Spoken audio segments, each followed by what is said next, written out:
Señora, deténgase. ¿Me puede mostrar alguna identificación? Oficial, ¿qué le pasa? Soy el doctor Sharma, acabo de salir de la clínica. Está siendo evasivo. Necesito ver tu identificación ahora. No entiendo por qué necesitas mi identificación. No he cometido ningún delito. Esta es una orden legal. Su incumplimiento dará lugar a medidas adicionales.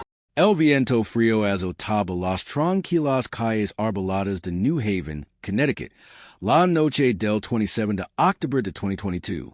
Era la típica noche en la que las farolas proyectaban sombras largas y temblorosas, y los únicos sonidos eran el llano zumbido del tráfico y el susurro de las hoyascadas.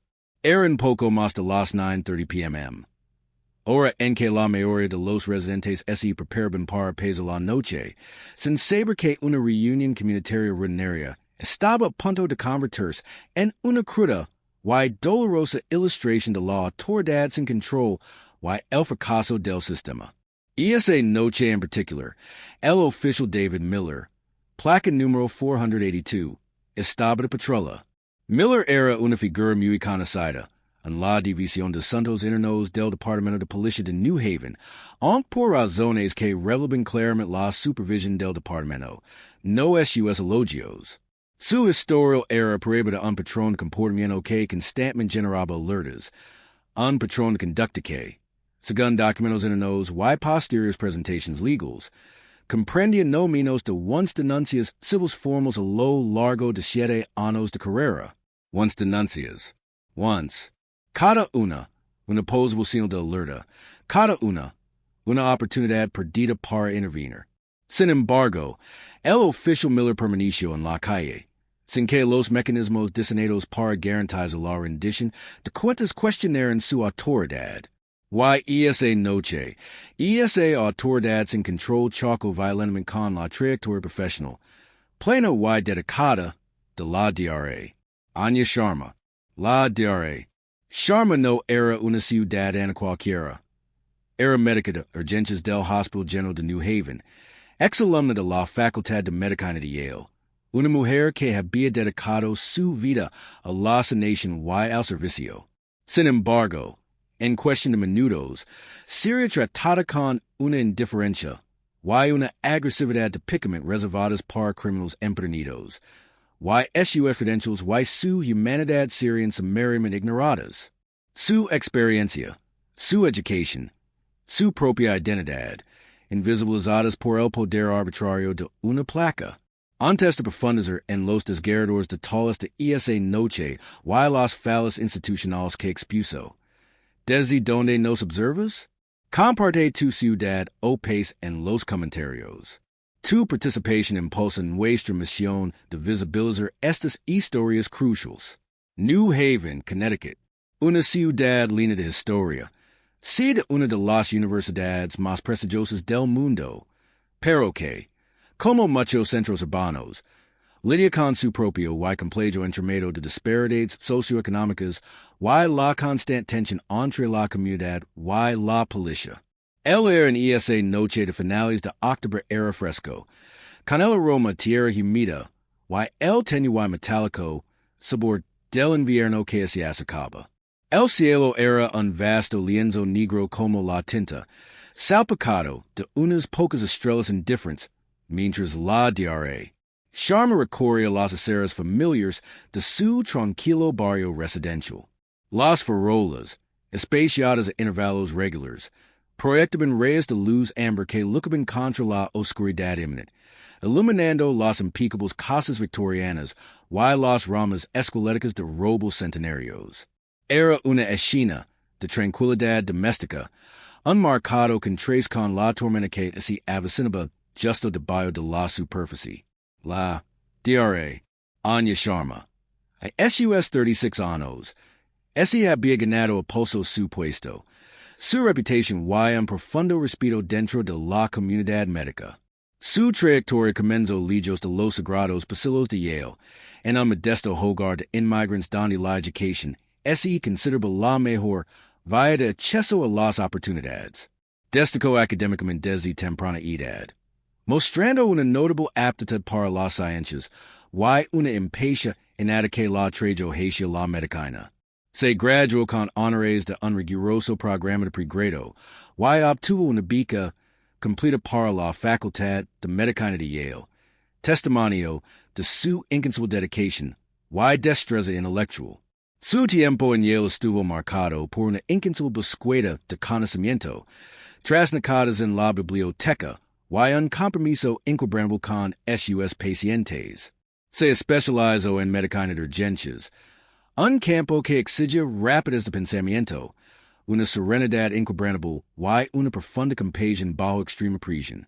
Al finalizar su residencia, donde se desempeñó como jefa de residentes, aceptó un codiciado puesto en el Hospital General de New Haven, donde ascendió rápidamente gracias a sus excepcionales habilidades clínicas, su investigación pionera en la atención a traumas, y su incansable defensa de las comunidades marginadas. Había publicado varios artículos revisados por pares, presentado en congresos nacionales y era una figura muy querida tanto entre sus colegas como entre sus pacientes. Sus jornadas eran largas, a menudo de 14 o 16 horas, líneas de decisiones cruciales, momentos de profundo dolor y momentos de sanación triunfal. Y esa noche en particular, regresaba a casa tras uno de esos agotadores turnos de 14 horas, agitada físico y mentalmente, pero con la tranquila satisfacción de haber marcado la diferencia. Su última parada antes de volver a casa fue visitar a su vecina mayor, la Sra. Henderson, una mujer dulce y frágil que había sufrido una livqueda ese mismo día y quien el Dr. Sharma había prometido cuidar. Fue un simple acto de bondad vecinal, un testimonio de la comunidad que tanto valoraba. El agente David Miller, sin embargo, actuó con un criterio diferente. Su carrera, que duró 7 años, estuvo plagada de casos que pintaron la inquietante imagen de un hombre que consideraba su autoridad no como una confianza pública, sino como una prerrogativa personal.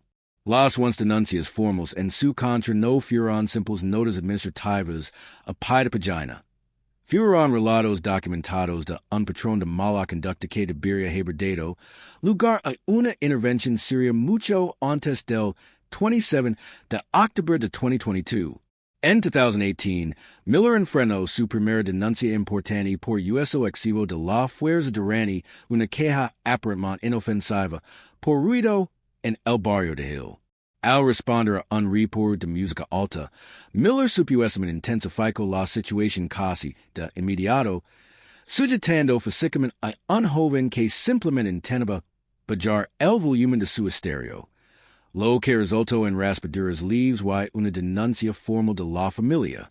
La investigación interna concluyó con una reprimenda verbal y un módulo obligatorio de capacitación para la desescalada, que, en retrospectiva, resultó completamente ineficaz. 2 años después, en 2019, surgió una denuncia por discriminación racial tras una parada de tráfico en Grand Avenue.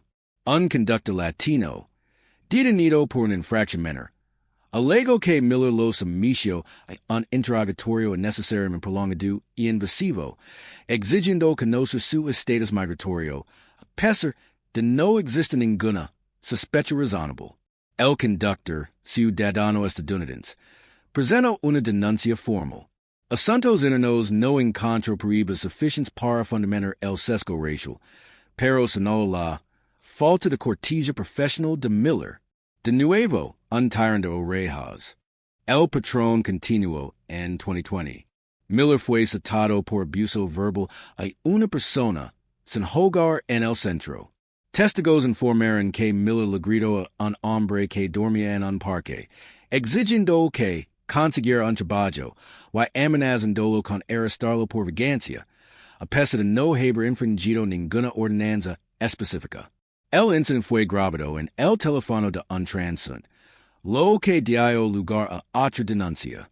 Miller recibió una advertencia por escrito, y el departamento alegó la necesidad de mejorar las relaciones con la comunidad. Y en 2021, justo un año antes del incidente con el Dr. Sharma, Miller participó en un registro ilegal durante una parada peatonal cerca del campus de Yale. Detuvo a un estudiante, alegando que encajaba con la descripción de un sospechoso de un robo menor, y presidio a registrar su mochilas en su consentimiento en causa probable. No se encontró ninguna prueba de robo. El estudiante, un joven aspirante a la facultad de Derecho, presentó una denuncia detallada, lo que llevó a que Miller fuera resignado temporalmente a tareas administrativas durante 2 semanas. Esta secuencia de acontecimientos, estos repetidos incumplimientos de las normas profesionales y los derechos constitucionales, pintaron un panorama claro y preocupante. El patrón era innegable, una clara señal de alerta ignorada por la misma institución, encargada de garantizar la seguridad pública y la justicia. La llamada legó a la central a las 21:28. Era vaga, con el lenguaje codificado que suele preceder encuentros con prejuicios. Personas sospechosas posiblemente merodeando cerca de vehículos estacionados en Elm Street. Mujer, país de ascendencia asiática, con un bolso. La persona que llamó, una vecina anónima, había visto a la DRA. Sharma caminando desde la casa de la SRA Henderson de vuelta a su coche, con un maletín médico oscuro colgado del hombro, y interpretó su presencia como una anomalía en el tranquilo barrio, predominantemente blanco. Era una percepción nacida de un sesgo implícito, que transformaba un acto de cuidado en objeto de sospecha. La DRA, Sharma, complemente a la llamada que acababa de recibir, simplemente caminaba hacia su casa. Su mente, en procesando las urgencias del día, el delicado equilibrio entre la vida y la muerte, y se dirigía hacia la comodidad de una comida caliente y unas horas de sueño.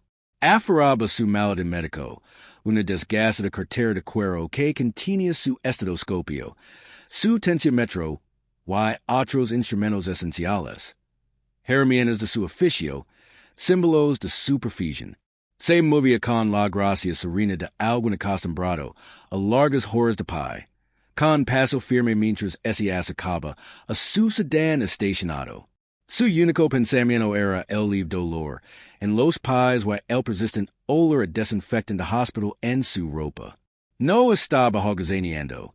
Existía, legítimo y mundanamente, en su propio vecindario después de un largo día sirviendo a esa misma comunidad.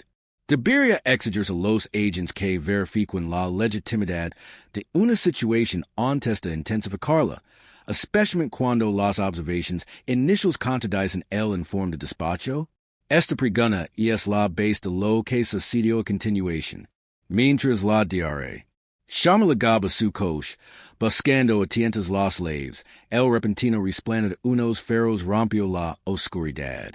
Un coche patrola, sin duda el del agente Miller, frenó con un chirrido a pocos metros de distancia. La ventanilla del conductor bajó con un silbido, y la voz de Miller, amplificada por el silencio de la noche, rompió el silencio. Hoy, tú, de tant ahi, la DRA, Sharma, sobresaltada, se quedó paralizada instintivamente, se giró, frunciendo el seno confundida. Disculpa, agente, ¿hay algún problema? Miller salió de su vehículo, con la mano apoyada en su arma, su postura agresiva y su rostro sombrío. Soy el oficial Miller. Recibimos una llamada sobre una persona sospechosa en esta zona. Usted encaja con la descripción. Necesito ver su identificación. La DRA, Sharma parpadeó, olvidando momentáneamente su agotamiento, reemplazado por una olida de desconcierto. ¿Sospechoso? Agente, lo aseguro que no hay ningún malentendido. Soy la DRA, Anya Sharma. Acabo de revisar mi vecina, la SRA Henderson. KSE Kyle Hoy. Soy médica de urgencias en el Hospital General de New Haven. Metió la mano en su maletín y sacó su credencial del hospital, que mostraba claramente su foto, nombre y cargo.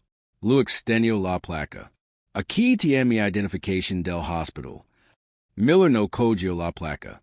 La miró con los ojos entrecerrados, con desdén. Cualquiera puede falsificarla, doctor. Que yo sepa, usted la robó. Necesito una identificación oficial. El carnet de conducir. Ahora mismo. Su tono era cortante. Con un inconfundible matiz de sospecha. Official. Esta es mi identificación oficial del hospital. Insisto la diare. Sharma. Con la voz ligeramente quebrada por la frustración. Lo acabo de decir que estaba viendo como estaba la señora Henderson. Puede confirmarlo. Vive aquí mismo. Sonalo hacia la casa de su vecina. Soy médica de verdad. Esto es ridículo. Mira igual quien diga ser. Replicó Miller, acercándose. Su presencia resultaba intimidante.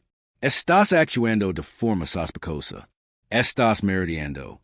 Te digo que mi muestras tu carnet de conducir, o de considerar poco cooperativo, y la situación es agravar rápidamente. La insinuación era clara, la amenaza palpable. No estoy holgazaneando.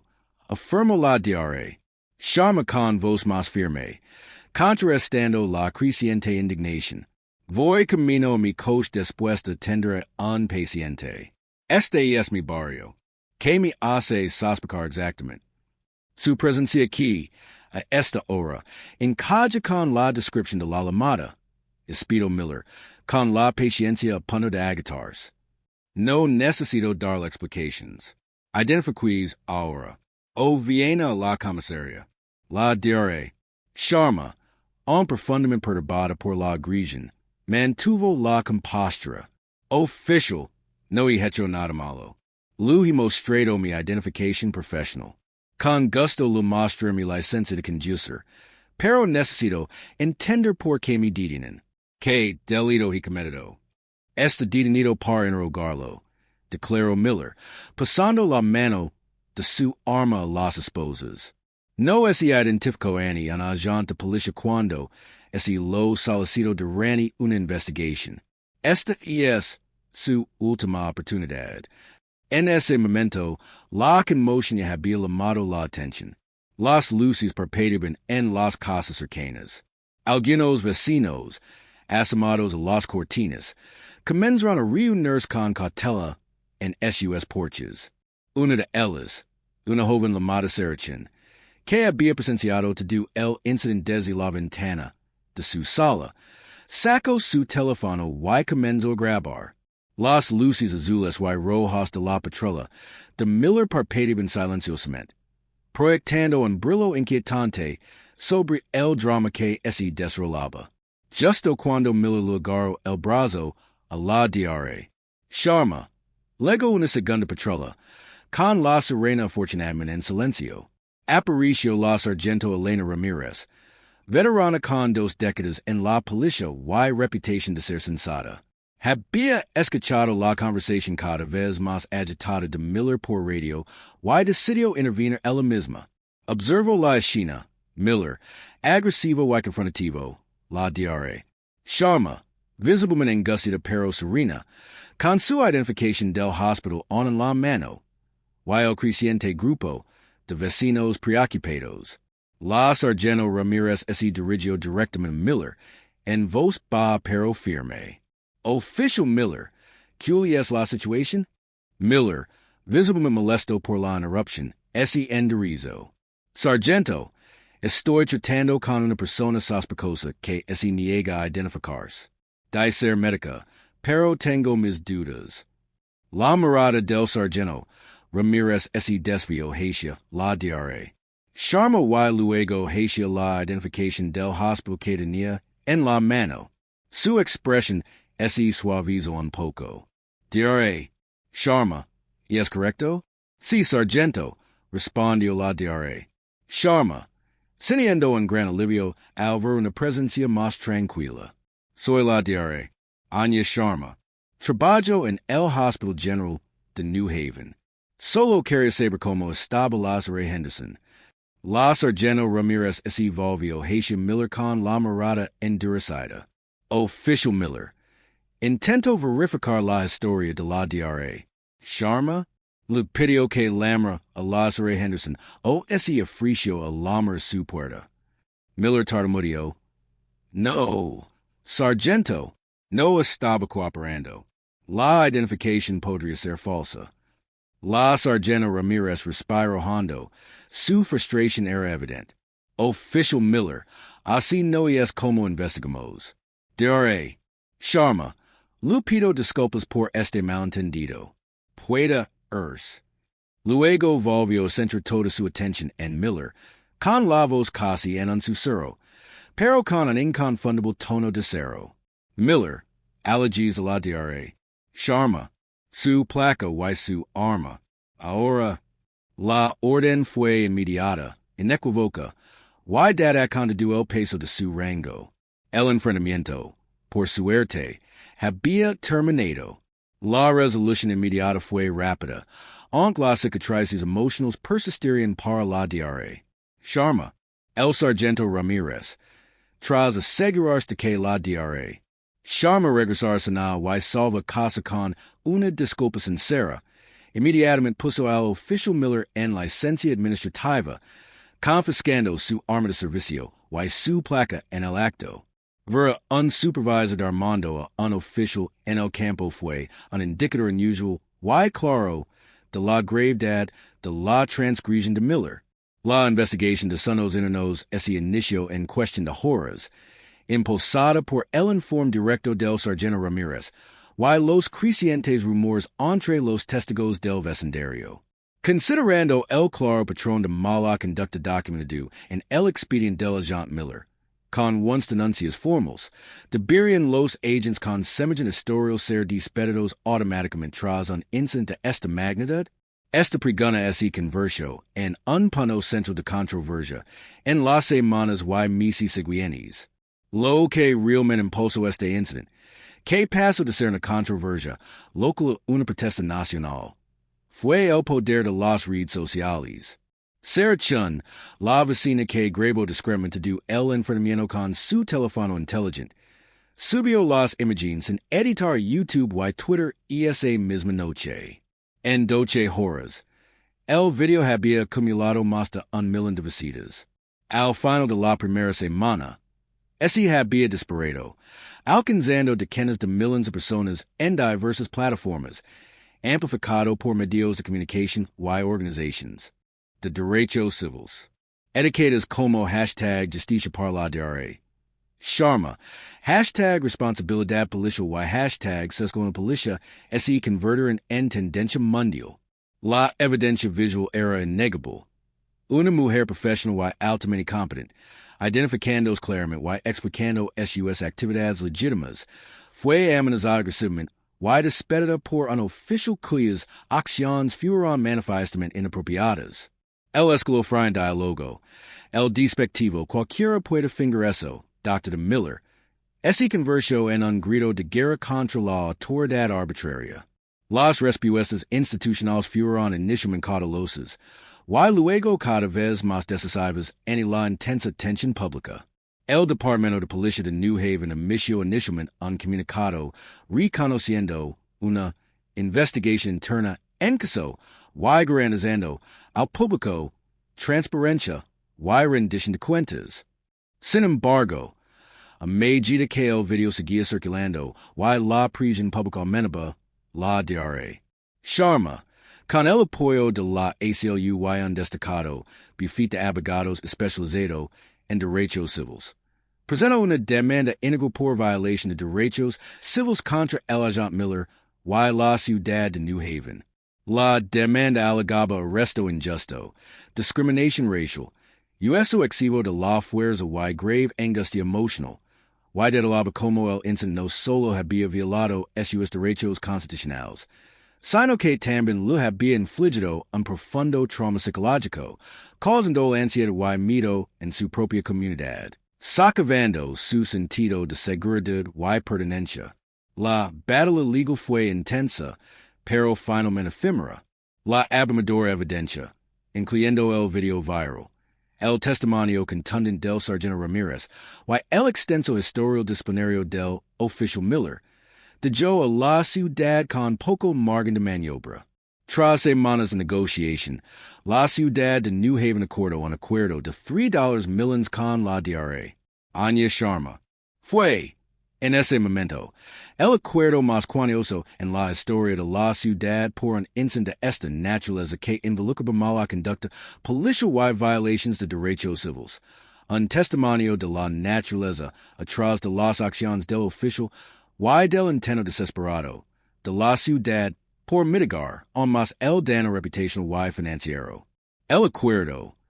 Esa bien fue una victoria para la DRA.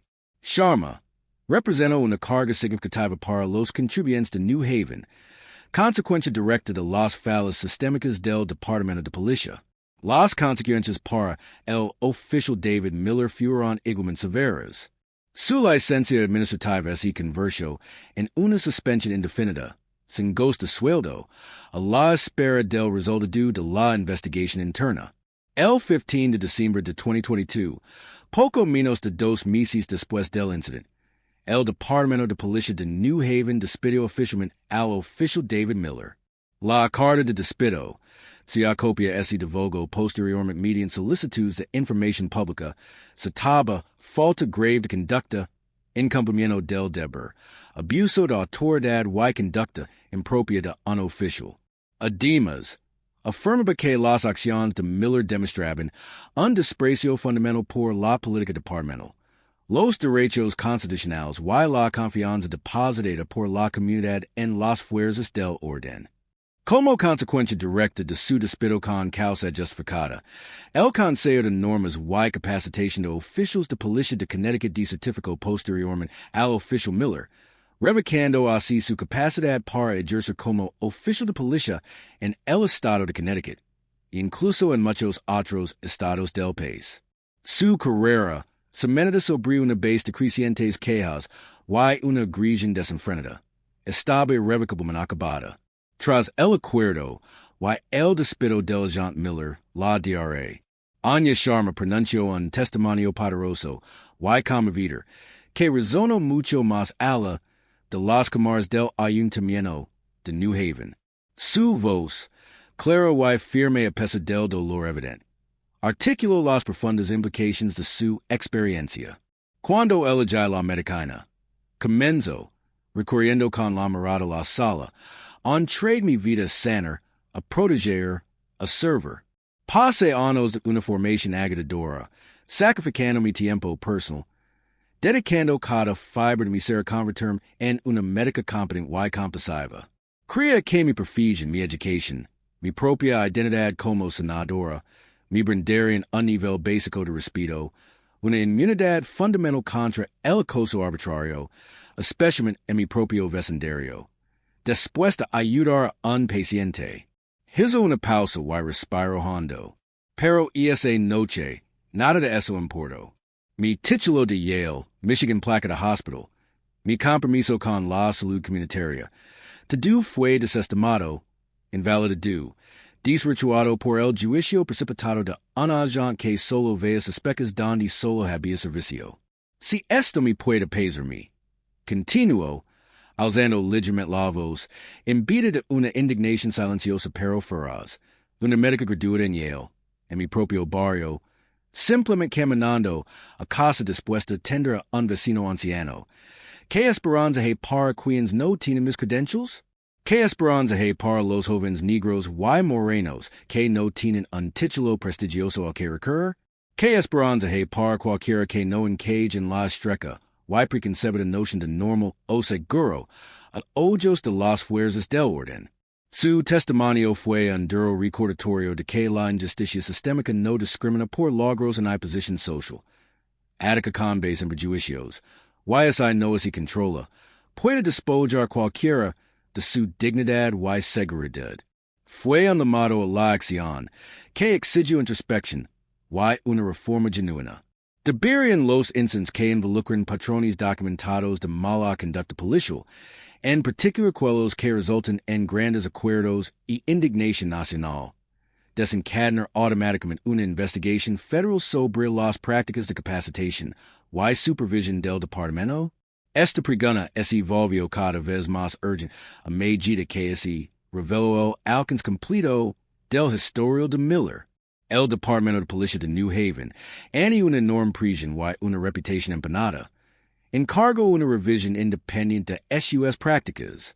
Los hallazgos fueron desalentadores. La investigación de tal o fallas sistémicas que iban mucho más allá de una sola manzana podrida.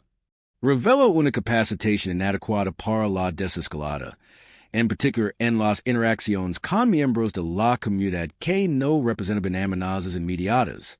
Destacó la insuficiente supervisión de los agentes con múltiples quejas, señalando que las once quejas previas de Miller no habían dado lugar ninguna intervención proactiva significativa, a una nueva capacitación que pudiera haber evitado el incidente con la DRA. Sharma. El informe señaló deficiencias críticas en la capacitación sobre sesgos implícitos, sugiriendo que los programas existentes eran superficiales y no abordaban los sesgos agregados que podían llevar a un agente a considerar sospechosa a una mujer sedasiática, que llevaba un maltrato médico. Además, encontró una clara falta de estrategias sólidas de participación comunitaria, lo que contribuía a la desconexión y la desconfianza entre la fuerza policial y las diversas poblaciones a las que servía. Los mecanismos para las quejas ciudadanas se consideraron engorrosos y, a menudo, no conseguían medidas disciplinarias suficientes. En respuesta a estos hallazgos contundentes, el Departamento de Policía de New Haven, bajo su nueva dirección, anunció un programa íntegro de reformas.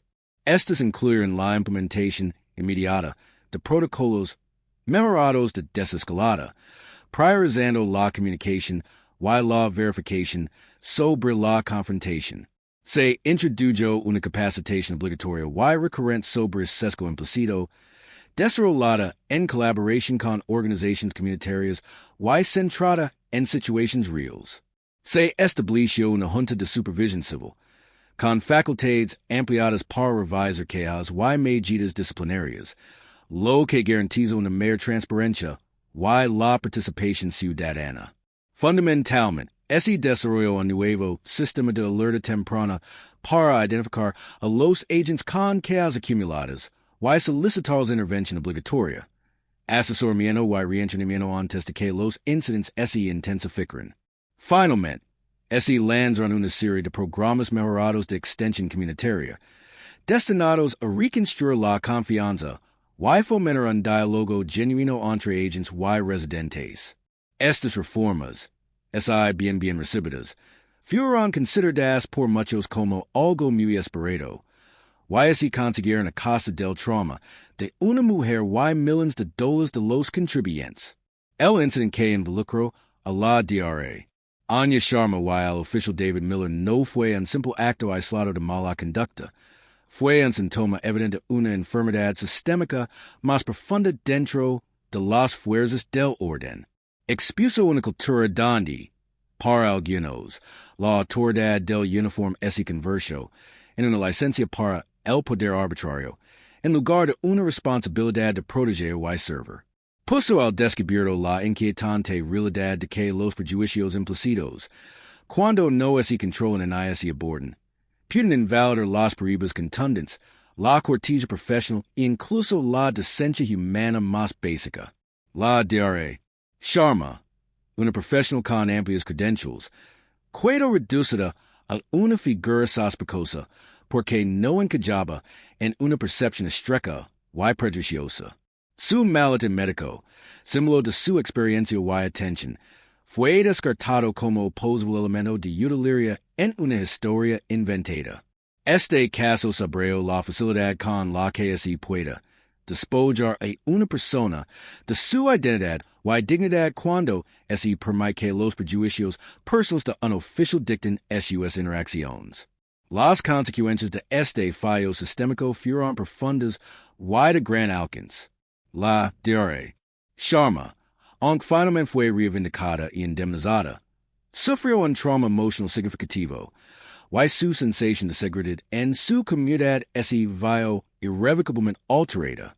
El oficial Miller perdió su carrera, y su vida profesional terminó en desgracia y desertificación, como resultado directo de su constante incumplimiento de las normas éticas y la ley.